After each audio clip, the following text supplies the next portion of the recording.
Diffuse Intrinsic Pontine Glioma, a high-grade incurable brain tumor, is a devastating illness which continues to challenge the resilience of children worldwide.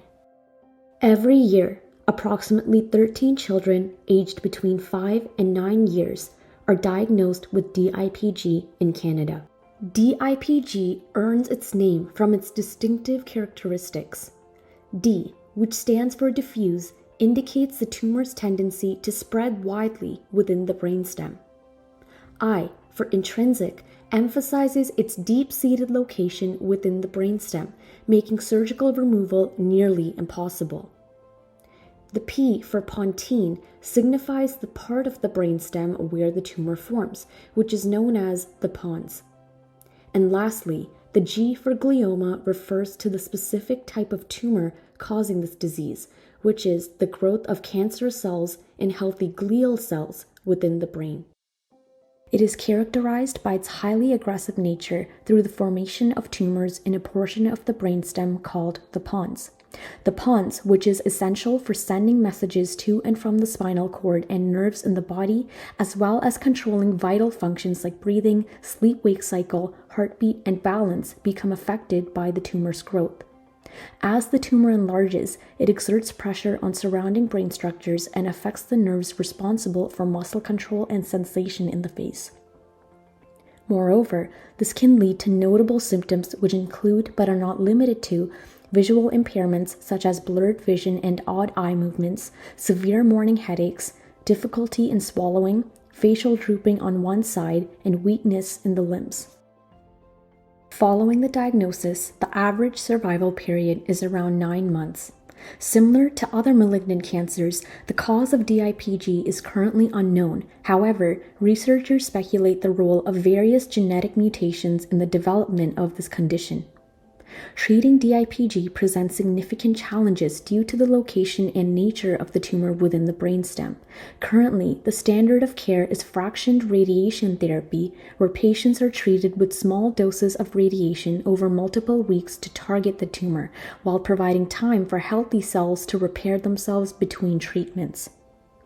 Steroids such as dexamethasone are commonly used to help reduce the symptoms associated with DIPG.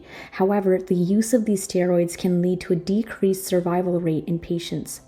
Other treatment methods such as stem cell therapy and different types of chemotherapies have been tested for DIPG, but so far they have not shown any signs of success in treating this disease. Although treatment options for DIPG have been ineffective at improving patient outcomes, a recent study highlights a promising approach to treating this relentless disease.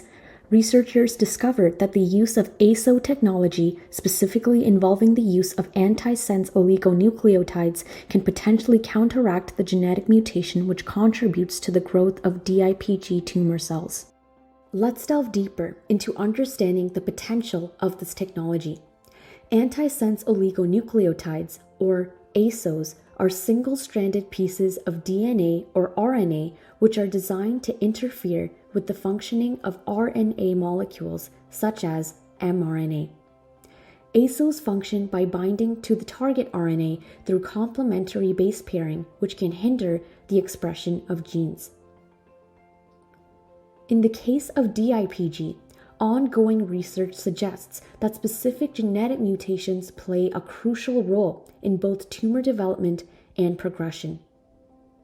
Most DIPG tumors have a mutation that affects the H33A gene, which is responsible for producing histone proteins, crucial for gene regulation. Ultimately, this mutation leads to a structural change in the histone proteins, leading to abnormal gene expression and, in turn, tumor cell growth. Given these insights, ASO technology serves as a potential avenue to explore for combating DIPG.